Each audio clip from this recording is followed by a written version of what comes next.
orar em conjunto. Está orando em conjunto, para que os filhos percebam que ali existe uma situação, existe uma crise na família, mas também eles saberem que Deus é poderoso para mudar, e quando mudar, todos da família vão estar sendo bem-aventurados. Então, a espiritualidade começa aí, orarem juntos, buscar ao Senhor juntos, para que exista na família uma prosperidade em todos os sentidos. A família seja uma família espiritual. Bom, falando nisso, vou abrir aqui um parênteses.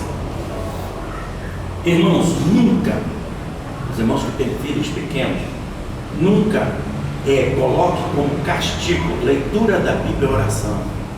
Não façam isso, porque você vai criar uma dificuldade muito grande neste seu filho, quando crescer, de ler a Bíblia, porque ele vai ter a leitura da Bíblia e a oração como um castigo. E eu já vi casos de obreiros que têm dificuldade de fazer oração em público, porque o pai obrigava o filho a orar. Olha, agora vai cair de castigo, vai cair 3 horas de joelho orando. Então, a criança associou a oração como um castigo e não como uma bênção. Então, quando mandar o filho orar para receber bênção, para ser abençoado, nunca como castigo. Faça outros tipos de castigo, muito menos este, de orar ou ler a Bíblia como forma de castigo, porque vai ter ali uma ojeriza daquela pessoa a oração ou a leitura. Ele vai ter que depois, se torna obreiro, vai ter que orar, mas vai forçar muito a barra, vai ter sempre dentro dele aquela resistência. Bom, só abrir esse parênteses para os irmãos terem, porque às vezes a pessoa não sabe ou não é orientado e acaba fazendo isso. Isso vai criar, e muitas outras coisas que criam dificuldades, até uma chamada de atenção no filho, no meio do público, você pode criar uma situação muito difícil, amanhã depois, até na vida profissional daquela criança ali, cresce, se torna profissional, tem dificuldades. Achando que está fazendo correto. Né? Achando que está fazendo correto, é porque muitas das vezes nós não somos ensinados. Graças a Deus que as igrejas hoje estão com essa preocupação, como aqui tem, todo primeiro domingo, tem essa reunião com a família, e que vem aqui um palestrante e fala, eu mesmo nas reuniões se fala, hoje as igrejas estão fazendo isso, orientando, mas antigamente não tínhamos isso. Eu fui criado no Evangelho, meu pai era obreiro, era pastor, nunca ninguém ensinou nada, tudo era quietinho, crescendo. E irmãos, eu quero só contar uma experiência. Olha como que nós éramos ensinados. Eu tinha mais ou menos meus 17 anos e tinha aquele bate, que era o Instituto Bíblico de Pindamonhangaba, e eu tinha um sonho de ir para aquele instituto estudar. Então eu fui sozinho ao IBAT, peguei lá em Andores, Lemos, me atendeu, me levou para dentro de uma sala e falou, olha, eu vou fazer aqui um pequeno teste com o irmão, para ver se o irmão realmente tem chamada.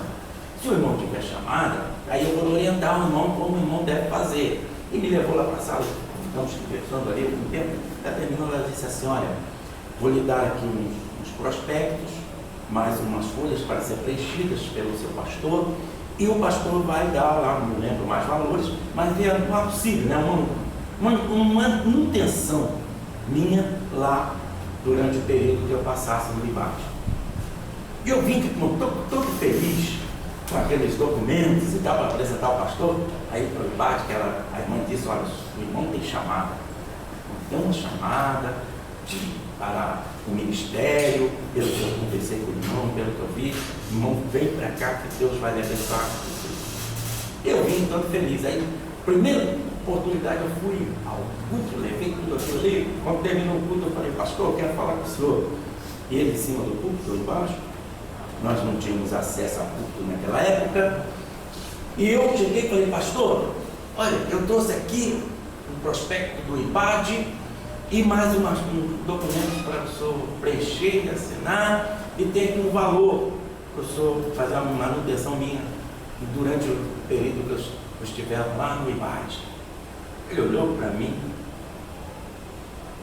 pegou aqueles papéis e rasgou em pedacinho na minha frente.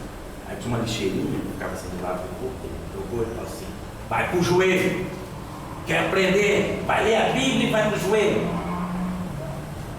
Quer fazer curso teológico não é coisa de crente não. Isso é ok, falou uma porção de coisa. Eu saí dali, irmãos, uma vontade de me desviar. Aí fui falar com meu pai, tirou por menos, né? Meu pai era pastor também, tirou por menos, né? Mas ali, irmãos, graças a Deus não aconteceu, mas poderia ser a minha parada espiritual naquele momento. Eu tive duas experiências muito drásticas quando eu era jovem na minha vida. Então, Deus foi misericordioso e a minha família sempre fazendo isso, orando em conjunto, conseguiu me manter. Hoje eu sou aqui, sou um pastor, mas eu passei por dois. Uma delas foi essa experiência e outra foi, acho que até pior. Eu fui um dia cantar, era jovem, sabe como é que é? Jovem arteiro, né? Faz as suas artes. Eu fui cantar, toquei com violão. Naquela época não se usava guitarra, bateria, nada disso, era violão. Vou subir. O pastor estranho, o pastor mandou subir no púlpito. Vem cá, canta aqui. Aí eu subi no púlpito, toquei meu violão, cantei, quando terminou, o pastor falou assim: senta aqui, menino. Aí eu sentei do lado dele, no púlpito. Aí ele botou o dedo para cima, em risco, e disse assim: olha, rapaz, você está aprontando demais, eu vou te excluir. Aí falou: pastor, não faz isso comigo não. Vai se não, vou te excluir, rapaz. Eu ainda vou te ver na lama. Aí, quando ele falou assim, irmão, Deus me deu uma graça muito grande. Eu totalmente disse assim: não. Mas do jeito que eu estou falando aqui, eu falei naquele dia: Deus me deu uma graça. Eu falei: não. O senhor ainda vai me ver pastor pregando a palavra de Deus. Sabe qual foi a resposta dele? Pague para ver. Você é muito desobediente. E a desobediência, irmãos, era de ficar, já é coisa de jovem, ficar rindo, qualquer coisa e tal, de jovem. Mas, para ele era um estudado. Ele botava apelido nos obreiros, coisa de jovem. Ele botava apelido nos obreiros e tal, e aí tinha essa reclamação. Muito bem, passaram-se muitos anos. Um dia, eu era aqui, já era vice-presidente aqui da Igreja Assembleia de Deus em Campo Grande, pastor Daniel Fonseca Malafaia. E lá nessa igreja estava um amigo meu, que foi da época minha de infância também, estava pastoreando a igreja. Eu me deu vontade de ir lá visitar os amigos, visitar alguns irmãos conhecidos e também o pastor, que era meu amigo, estava pastoreando lá. Eu fui ao pastor Daniel, falei com ele, queria ir lá, e falei assim: olha, eu conheço o pastor fulano, ele é um turista, está lá agora, leva uma cartinha. É uma carta de recomendação. Passa lá na secretaria e pede. Aí eu fiz, o secretário fez a carta e colocou lá no pastor, botou lá o presidente da igreja, Assembleia de Deus de Campo Grande, fez aquela carta de recomendação e eu fui com ela em mãos. Quando eu cheguei lá, apresentei a carta e o pastor foi mesmo. Quando eu cheguei, esse pastor, já de cabecinha branca, jubilado, cabecinha branca, velhinho, abatido pela saúde, tal, etc. Pela saúde, pela doença, né? Que não tinha mais saúde e tal. Velhinho lá. E eu conheci. Mas subi para o culto, sentei. E o pastor me apresentou. Ó, está conosco aqui um grande amigo meu de infância e tal. Fez a apresentação e disse assim: olha, está com uma carta de recomendação lá da Assembleia de Deus em Campo Grande, uma grande igreja no Rio de Janeiro, o pastor Daniel Fonseca Malafaia e tal. E ele é vice-presidente lá da igreja, cara. E ele vai pregar hoje. Irmãos, aí eu preguei, Deus abençoe. Quando eu me sentei, terminou a pregação, eu me sentei, esse irmão velhinho que disse que queria me ver na lama, ia me descobrir que queria me ver na lama, que eu disse para ele, eu falei para ele que ele ia me ver, pastor, pregando a palavra de Deus, e naquele dia aconteceu aquilo, ele apertou minha perna, assim, aquele jeito, né? Apertou na perna e disse assim: você desde criança cheio de unção. Eu olhei para ele com vontade de falar: seu mentiroso. Mas não fiz, né? Só pensei. Então, irmãos, são essas experiências que a gente vai passando. Por que eu estou falando isso? Irmãos, que são nesses momentos em que estamos orando juntos, que estamos juntos com a família, orando, conversando, é que a gente tem que contar essas experiências que a gente passa, ou que alguém que você conheça passou, para que teus filhos tenham, assim, firmeza e maturidade para enfrentar as situações. Não falar mal da igreja, não fale mal da igreja, não fale mal, mesmo que você traga a maior bronca do seu pastor, não fale para os seus filhos. Isso prejudica muito. Você começa a colocar na mentalidade dos seus filhos uma visão distorcida do que é a igreja. Então, muitos filhos de obreiros não querem nem ser obreiros, porque, primeiro que hoje já a comunicação acontece um negócio e no outro dia todo mundo está sabendo. Nem você que é obreiro sabe, que seus filhos já sabem. Coisa corre. E se você ajudar, aí a coisa se complica muito. Eu sempre fui bem claro com os meus filhos e sempre falo: a igreja é assim. Esta é a igreja, mas ela está abaixo do que é o Senhor Deus.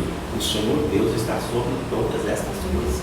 Então seja claro com eles, oriente, mas sem falar mal, sem falar de modo pejorativo e falso que aconteça, e mostrar para eles que existe um outro lado que eles não estão vendo. Mas ressaltar, pastor? Pode. Antigamente, a obediência era imposta, né, para a gente. E os antigos, está ali o pastor Januel também, que pode falar muito bem sobre isso. E aí o que acontece? Se obedecia. Você vê que o que aconteceu com o pastor Davi, hoje, se acontecesse hoje, pastor Januel, a coisa seria muito diferente. Entendeu? O pessoal fala assim: então tá bom. Aí desviava, sair de casa, entendeu? Vai tomando atitude conforme a humanidade hoje está tomando aí, né? Dessa maneira aí. Sim, por favor. Ok, mas os irmãos, alguém quiser, vai dar fala assim que eu paro, fazer uma pergunta ou falar alguma coisa sobre o assunto, uma experiência que passou, alguma coisa assim. Muito bem, orando em conjunto. Agora nós vamos para a leitura bíblica e aplicação prática.